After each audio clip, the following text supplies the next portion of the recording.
မင်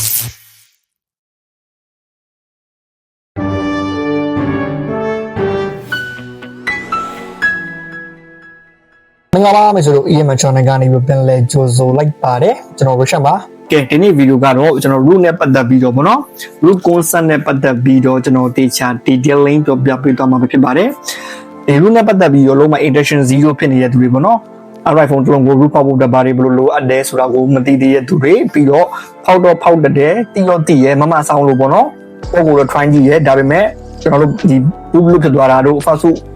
လဲဝါတာတို့ဘတ်သွားတာမျိုးတို့တော့ဒီ root ဖောက်တာတို့ဘတ်တာမျိုးတော့ရှာပါတယ်တိတ်တော့မရှိပါဘူးဒါပေမဲ့တခါတည်းရန်ကလီယာများအနေနဲ့လင့်ကုန်တာမျိုးရှိရပါတော့။ Okay ဆိုတော့ဟုတ်ပြီကျွန်တော်ဒီဗီဒီယိုမှာကျွန်တော် root ဖောက်ယုံတာမက root ကိုကျွန်တော် Android Foundation ရဲ့ page ဘိုင်းမှာသွားပြီးတော့လုပ်ရတယ်။ဘာကြောင့်လုပ်ရလဲ။ error တက်လို့ရှိရင်လည်းဘလို့ပြန် fix ကမလဲဆိုတဲ့အကြောင်းအရာတွေပါကျွန်တော်အသေးစိတ်လေးပြောပြပေးတော့မှာဖြစ်ပါတယ်ဗျ။ဟုတ်ပြီဆိုတော့ဒီဗီဒီယိုလေးကိုအသေးစိတ်လေးအေးစေးအစားဆုံးလေးထိုင်ကြည့်လိုက်ပါ။ဒီဗီဒီယိုလေးကိုအစားဆုံးကြည့်ပြီးပါဆိုတာနဲ့မိတ်ဆွေတို့ကလို့ဆိုတော့လူတယောက်ကလာပြီး Android phone တစ်လုံးပေးမယ်ရောမင်းငေါ့ဒီဖုန်းကိုဖောက်ပေးစမ်းဆိုလို့ရှိရင်ဒီဖုန်းကလူဖောက်လို့ရလားမရလားရလားမရလားလူဖောက်မှဆိုရှင်ဘေးကနေဘယ်လိုစတင်ပြီးလုပ်ရမလဲဘေးပိုင်းနေဘယ်လိုလုပ်ရမလဲဆိုတာလေးကိုသဘောပေါက်သွားမှာဖြစ်ပါတယ်ခင်ဗျ idea ရအောင်ပါပေါ့နော် Okay ဆိုတော့ကျွန်တော်တို့စီစဉ်လေးစလိုက်ကြအောင်ဆိုတော့ကျွန်တော်လုပ်လို့ရတိုင်းပဲပေါ့နော် file နဲ့ဝင်မယ်ပြီး test file ကနေပြီးစပြီးတော့ကျွန်တော်ပြပြမယ် Okay ဟုတ်ပြီဆိုတော့Android phone တစ်လုံးမှာအဓိက basic foundation တွေဖြစ်ကကျွန်တော်တို့က၄ပိုင်းရှိတယ်။ဘူးရဲ့ system ရဲ့ recovery user data ဆိုပြီးတော့၄ပိုင်းရှိရပါတော့။ကျွန်တော်ဒီမှာ Gemini နဲ့ထုတ်ပေးတာရှိတယ်ဗျ။ Gemini နဲ့ကိုထုတ်ထားလေးရပါတော့။ဆိုတော့ဟုတ်ပြီ။ဒီမှာဘူးရဲ့ system ရဲ့ recovery user data ဒါ Android phone တစ်လုံးရဲ့အခြေခံကြတဲ့အခန်းကြီး၄ခန်းပေါ့နော်။တခြားအခန်းတွေလည်းရှိရဲ့။နောက် up to date model တွေမှာလည်းအခန်းတွေပါအများကြီးရှိတယ်။ဒါပေမဲ့အဓိက basic ကြဆုံးကအဒီခန်းလေးခန်းဆိုတော့အခုရဲ့ system recovery user data ဟုတ်ပြီဆိုတော့ဒီကောင်တွေကဘာလုပ်တာလဲဆိုတော့ကျွန်တော်ဥပမာပြောပြလို့ရှိရင်ဒီဖုန်းတစ်လုံးပေါ့နော်။ဒါအခုကျွန်တော်စမ်းပြပေးမယ်ဖုန်း Redmi 10ပေါ့နော်။ဒီဖုန်းတစ်လုံးကျွန်တော် power ပိတ်လိုက် power ဖွင့်လိုက်မယ်ဆိုလို့ရှိရင်လည်းဒီမှာပေါ့နော်ဥပမာကျွန်တော် power ဖွင့်လိုက်ပြီ။ပြီးဆိုပြီးတော့ဘာလို့တုံပြီးတော့ဒီမှာသူ့ရဲ့ကုမ္ပဏီစာသားလေးပေါ်နေရတယ်။ဒါဆိုရှင်ကျွန်တော်တို့ဘူးလို့ခေါ်တယ်။ဒီကနေပြီးတော့ကျွန်တော်တို့ကဘူးပြီးပါလာလို့ဆို system လာမယ်။ဆိုတော့ system ကိုတွားတဲ့ခါကျလို့ရှိရင်ဒီမှာပုံစံလေးပြောင်းသွားတယ်။ပထမပုံစံနဲ့ဒုတိယပုံစံနဲ့ပြောင်းသွားတာကိုကျွန်တော်တို့ second logo လို့ခေါ်တယ်။နော်ဒီ second logo လေးခေါ်တော့ဒီ second logo လေးပြောင်းသွားပြီဆိုတာနဲ့ဒီကောင်ကဒါ system ကိုရောက်သွားပြီ။ကျွန်တော်တို့ခုနက first logo ကနေပြီးတော့ proof ဆိုပြီးတော့ second logo ရောက်သွားတဲ့ခါမှာအချိန်အနည်းငယ်ကြာတယ်။ဟုတ်တယ်နော်။ဒီအချိန်အနည်းငယ်ကြာရင်အကောင်ဘာလုပ်နေ system ဘာလုပ်နေဆိုတော့ဒီ system ထဲမှာ partition တွေအများကြီးရှိတယ်။ partition တွေအများကြီးပဲကျွန်တော်တို့သုံးတဲ့ user data တွေတန်လေးကျွန်တော်တို့ခတ်တဲ့ pattern law တွေအများကြီးတော့เนาะသူ့ရဲ့ default application တွေကျွန်တော်တို့ရဲ့ demo တွေ video တွေတခြားသော partition တွေ IMEI partition တွေပြီးလို့ရှိရင်ဒီ book animation တွေအများကြီးပဲเนาะအဲ့ system ထဲမှာရှိတယ်ဆိုတော့ဒီ system ကဒီ partition တွေကိုသူကစစ်နေတာအချိန်နဲ့ငယ်ကြာတယ်ဆိုတာစစ်နေတဲ့အခါမှာဒီ partition တွေဘေးပိုင်းတွေ misfit နေနဲ့ပျောက်နေတယ်ဘယ်လို misfit နေပျောက်နေလဲဆိုလို့ရှိရင်ဒီကောင်ကဒီလို home center ကိုတက်လာမှာမဟုတ်ဘူးဒီလို home center ကိုတက်လာတဲ့အရာဒီဒါ system နဲ့ကောင်းတယ် system နဲ့ကောင်းလို့မလို့ system က partition တွေအကုန်လုံးကောင်းပုံနဲ့မလို့ဒီကောင်ကဒီလိုရောက်လာတာ home center ကိုရောက်လာတာဟုတ်ပြီနော်နောက်တစ်ချက်ကကျွန်တော်တို့ test file ကိုပြန်ကြည့်မယ်နောက်ထပ်တဲ့ model ဆိုလို့ရှိရင်နောက်ထပ်တဲ့ model ဆိုလို့ရှိရင်ကျွန်တော်ဘူးရဲ့ photo power တက်ဖို့ဘူးရဲ့ system recovery user data မလုံလောက်သေးဘူး။ဒါပါလာရဲဆိုတော့ VB meter နော် VB meter တွေပါမယ် vendor တွေပါမယ်အဲ့ဒါမှ AB slot တွေပါမယ် LK တွေပါမယ်နောက်ပိုင်းကျွန်တော်တို့ဒီ model အမြင့်နဲ့ဆိုလို့ရှိရင်ကျွန်တော် system လို့မသုံး system နဲ့မှာ super ဆိုပြီးသုံးကြတယ်။ဒါပေမဲ့system လို့လူခေါ်ရများလို့ဒါကျွန်တော်နောက်ဝင်အောင်ကျွန်တော်ရှင်းပြပေးလိုက်တာ။ဟုတ်နော်မရှိကျွန်တော် rule ဆိုတာနဲ့ကျွန်တော်ဘာလို့အဓိကထားပြီး focus ထားပြီးပတ်ကြည့်ရတယ်ဆိုတော့ root.img ဆိုတော့ကျွန်တော်တို့က root ဆိုတဲ့အခန်းကိုတွားပြီးတော့ ion ထားရတော့မယ်ဒီဖုန်းတစ်လုံးအခု root ဖောက်မဟေ့ဆိုလို့ရှိရင်ဒီဖုန်းလေးကကျွန်တော်တို့ boot ကို ion ထားရတော့မယ်ဘာကြောင့်လဲဆိုတော့ဘာကြောင့် boot ကို ion ထားရတယ်လဲဆိုတော့ကျွန်တော်လုပ်ချင်တဲ့အရာဒီ root ဖောက်ချင်တဲ့ process ကအမျိုးမျိုးရှိရဗျာကိုယ့်ကိုဒီ plan ဖြစ်တာကျွန်တော်စာပေတမတော်တော်များ root ဖောက်တဲ့အကြောင်းရင်းကကျွန်တော် system ကိုတွားပြီးထိကျင်လို့ system ကိုတွားပြီးပြင်ကျင်လို့ဘာကြောင့် boot ကိုပဲတွားပြီးတော့ လောက်ရတာလဲဆိုတော့ကျွန်တော်ဒီ system ကိုတွားထိဖို့အတွက်ကဘူးရဲ့ဒီ system ရဲ့အချိန်မှာကျွန်တော်ဘူးပါရှိရဒီဘူးမနိုင်ဒီ system ကိုလာမဟုတ်ဘူး system ကိုလာမဟုတ်ဘူးဆိုတော့ဒီဘူးကိုကျွန်တော်တို့က modify လုပ်ပြီး patch ပြန်လုပ်ပြီးတော့တွားမှဒီ system မှာတွဲခေါ်သွားမှာဟုတ်ပြီနော်ဆိုတော့ဒီ system ကြီးကိုတွားထိဖို့အတွက်ကဒီဘူးကိုကျွန်တော်တို့ပြင်မရမှာဘူးကိုပြင်ဖို့အတွက်ကိုကျွန်တော်အဲ့ဒီနေရာမှာ application တွေအစားထိုးပြီးလာတာကဘာလဲဆိုတော့ magic application ဒီအတာ system ထဲကိုဝင်ဖို့အတွက်ဘူးကိုကူညီပေးတာတနည်းအားဖြင့်ဆိုတော့ဘယ်လိုမြင်လို့ရလဲဆိုတော့ဘူးဒီတကားကြီးနော်အဆိုင်နေမှာကျွန်တော် magic ဆိုသုံးတာကဘာလဲဆိုဘူး rule ဘက် magic ပဲသုံး canal ပဲသုံး page up ပဲသုံးကြိုက်တာသုံးလို့ရတယ်အဓိကလူတက်ဒီဘူးတော့ IMG ကိုကျွန်တော်တို့က patch လုပ်ဖို့ပဲဟုတ်ပြီနော်ကို rule လုံးချင်တဲ့ဖုန်းရဲ့ဘူးတော့ IMG ကိုကျွန်တော်တို့ proof file ကိုဘယ်လိုရအောင်ယူရမလဲဆိုတဲ့နည်းလမ်းကျွန်တော်တို့လေးခုရှိတယ်နော်ဒီမှာ how to get boot.img existing လက်ရှိဘူးဖောက်ချင်တဲ့ဖုန်းရဲ့ boot.img ကိုကျွန်တော်ဘယ်လိုယူရမလဲဆိုတဲ့အနည်းအားကျွန်တော်တို့လေးနည်းရှိဟုတ်ပြီနော်နံပါတ်1ကကျွန်တော်တို့ stock room သူ့ရဲ့ official room ကိုကျွန်တော်တို့ပြောတာဥပမာပြကျွန်တော်တို့ Xiaomi ဆိုလို့ရှိရင် MI1 ရှိမယ် HyperWatch ရှိမယ်ဥပမာပြဒီကောင်ဆိုလို့ရှိရင်ကျွန်တော် MI1 40မှာ run နေဗျာ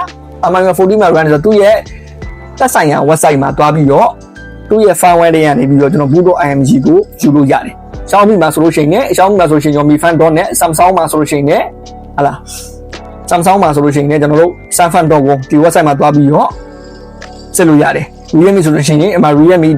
firmware Oppo ဆိုတဲ့ Oppo လေးရောက် Vivo ဆိုတဲ့ Vivo လေးရောက်Itel ဆိုတဲ့ Itel လေးရောက်เนาะ Infinix ဆို Infinix လေးရောက်ဒါဟိုဖြစ်လို့ရတယ်သူ့ official firmware ကိုတွားပြီးတော့ download ဟာတွေကို zip ဖြစ်ပြီးအဲ့ဒီက boot.img ကိုကျွန်တော်တို့ကယူလို့ရတယ်အဲ့ဒီနေရာမှာတတိတစ်ချက်ထားရမှာကကိုလက်ရှိတုံးနေတဲ့ဒီမှာကျွန်တော်ခုနပြထားတဲ့ existing Android ပေါ့နော်လက်ရှိ existing Android version ပေါ့နော်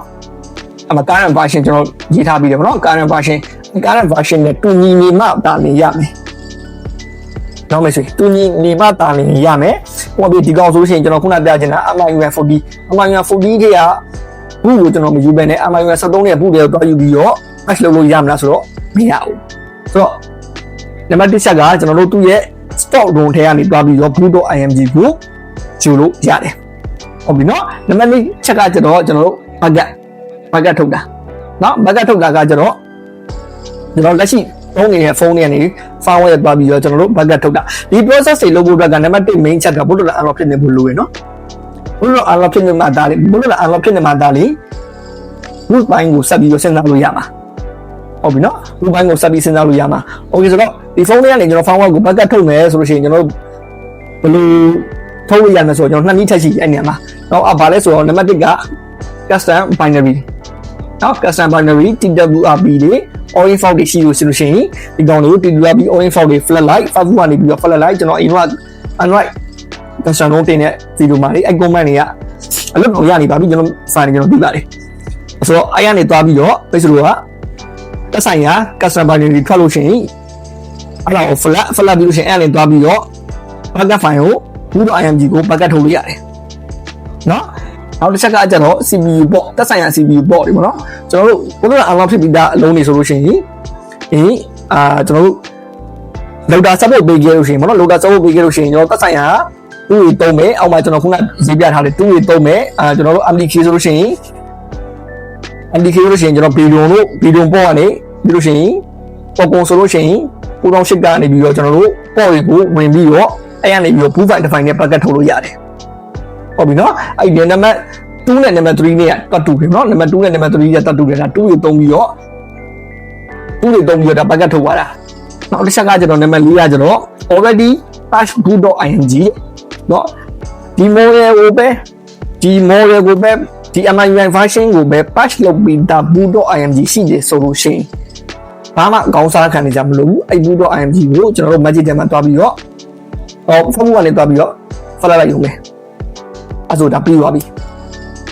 နော်ဒါပေမဲ့အဲ့ဒါဒီ race အများဆုံးအကြမ်းမို့ကျွန်တော်နောက်ဆုံးမှရေးထားတာနော်ဒါပေမဲ့ကျွန်တော်သိအောင်လို့လားကျွန်တော်ပြပြပေးတာဒါပေမဲ့အဲ့ဒါတွေဘာမှတွားပြီးတော့ရှာလို့ရလဲဆိုတော့ HCA platform တွေမှာရှာလို့ရတယ် GitHub ဆိုတဲ့ platform တွေမှာရှာလို့ရတယ် Telegram community မှာရှာလို့ရတယ် AN ကိုမေးပြီးတော့ရှာလို့ရတယ်ဟုတ်ပြီနော်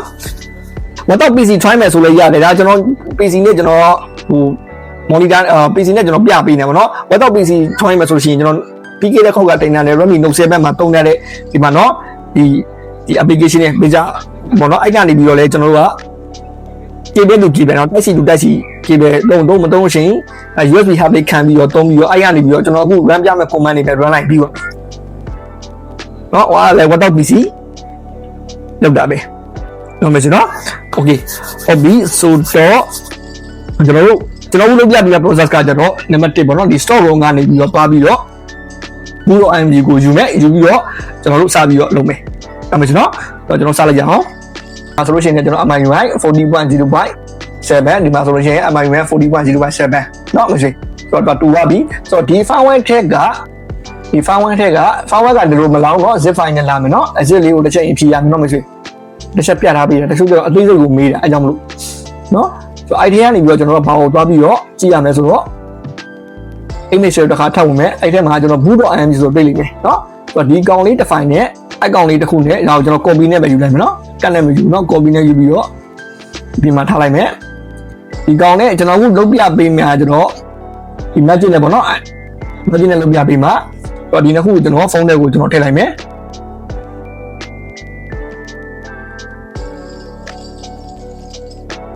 โอเคမကြည့်ပါမကြည့်အောင်ဒီမယ်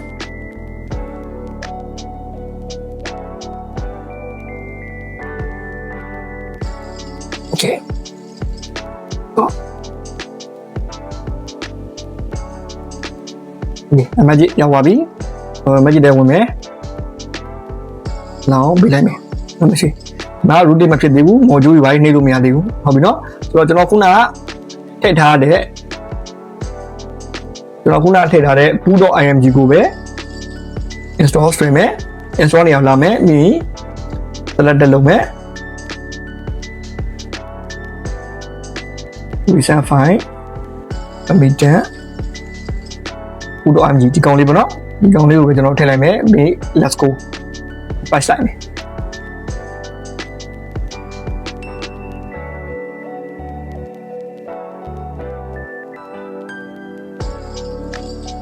โอเคဆိုတော့ဒါ password ပြီးပါပြီ password တဲ့ file ကဘာမှတွားပြီးထုတ်တာလဲဆိုတော့ download ဆိုတဲ့ folder ထဲမှာထုတ်ထားတာเนาะဆိုတော့အဲ့ file ကိုကျွန်တော်တို့ Facebook ကနေပြီးတော့ပြန်ပြီးတော့ flash မယ်ဟုတ်ပြီနော် flash ရမယ်ဟုတ်ပြီဘယ်လိုလဲတော့ဝင်ပါအရှနော်โอเคဆက်ကြည့်တော့အဲ့ဒါပြီးမယ်ပြီးတော့ဒီမှာတော့ဟဲ့နော်တော့ Facebook ကနေ follow နော်ဒီမှာဆိုတော့ဒီကောင်ဒီတိုင်းမထားနဲ့ဒီကောင်ကိုကျွန်တော်ဒီတိုင်းမထားအောင်လဲဆိုတော့က folder တစ်ခုစောင့်လိုက်မယ်ဟိုတကူစောက်ပြီးတော့ဒီရထည့်လိုက်မယ်ပြီးရင်တော့ကျွန်တော် rename ချိန်လိုက်မယ်နော်မရှိ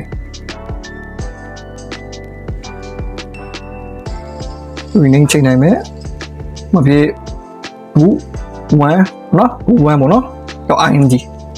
ဟုတ်ပြီဆိုတော့new folder ထဲမှာထားပါတော့ဖုန်းကိုကျွန်တော်က Facebook ကနေ flag ကပြလို့လည်းမဟုတ်ဖုန်းကိုကျွန်တော်တို့ Facebook ဝင်မယ်ပေါ့နော်ဟုတ်ပြီဒါ Facebook ရောက်ဝင်ပါနော်တော့ device manager နဲ့ဆက်လိုက်မယ် ultimately ပေါ့နော် Android ဘလို့ဒါ interface okay အစားသိရပါတော့တော့ကျွန်တော် CMD ကိုဒီ folder ထဲမှာပဲကျွန်တော်ခေါ်လိုက်မယ်ပေါ့နော်အဲ့မဲ့ CMD လို့ရိုက်မယ်တော့ color လေးတစ်ချက်ပြောင်းလိုက်မယ် okay ဆိုတော့ FASD fast boot DVICS devices ပေါ်ပါပြီเนาะပါဆိုဒီရဲ့ကျွန်တော်တို့ flag ကမဲ့ command နဲ့ FASD fast boot FLASH flash our flash မှာလဲဆိုတော့ boot.img ကို flash မှာဆိုတော့ BOD boot space ကျွန်တော် flash map file က rename ချိန်တော့ boot1.img ဖြစ်သွားပြီเนาะ BOD boot1.img အနာခေါ်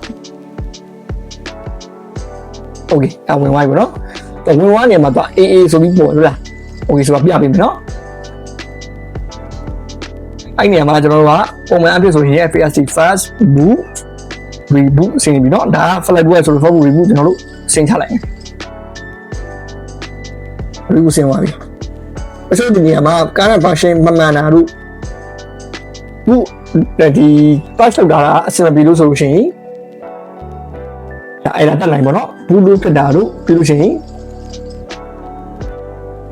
Facebook auto ဝင်သွားတာလို့เนาะအဲ့လိုကြီးဖြစ်နေတာမျိုးရှိတတ်တယ်ဆိုတော့ဒီနေရာမှာဘယ်လိုပြန်ပြီး fix ရမလဲဆိုတော့ကျွန်တော်ပြပေးမယ် ဆိုကျွန်တော်ခဏလေးစောက်လိုက်ပြီဗျ batch ကမှန်သွားပြီပေါ့နော် okay ဒါ second logo ရောက်သွားပြီ second logo ရောက်သွားပြီဆိုတာပြီးသွားပြီ okay ဟုတ်ပါပြီတော့ root ဖြစ်လာမဖြစ်လာရင်ကျွန်တော်ရင်ကြည့်မယ်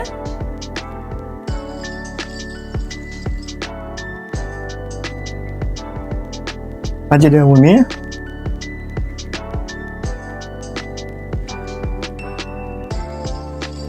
okay မော်ဂျူးတွေပေါ်သွားပြီနော်မော်ဂျူးတွေပေါ်သွားပြီဆိုတာဒီကောင်ဒီ root ဖြစ်သွားပါပြီเนาะဒီနေရာမှာကျွန်တော်တို့ binding application သုံးမယ်ဆိုလို့ရှိရင်သုံးလို့မရတော့ဘူးเนาะ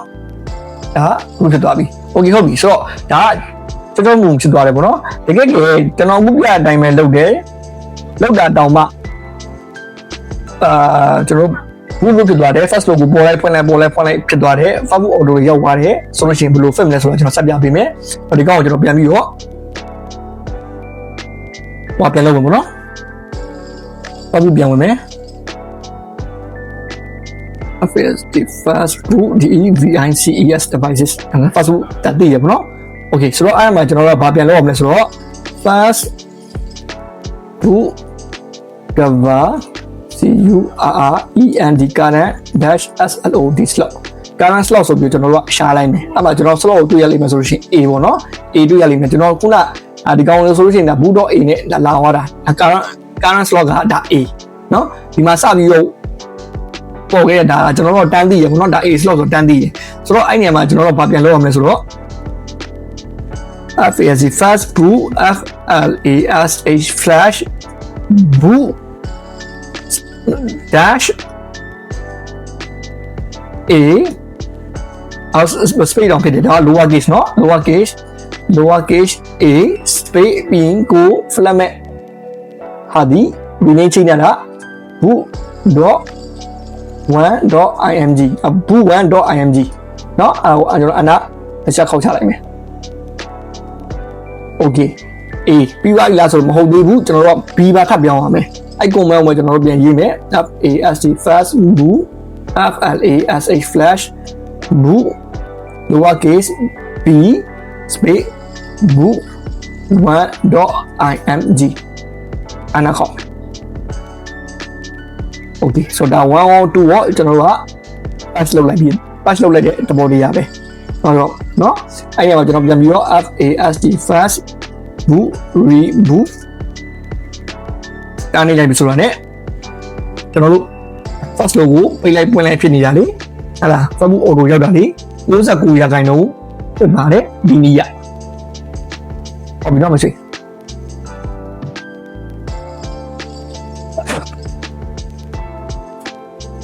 ဒီနေ့နဲ့ကျွန်တော်ရတယ်ဟုတ်ဒီလိုလုပ်မယ်ဒီလိုပါ okay ရပြီနော်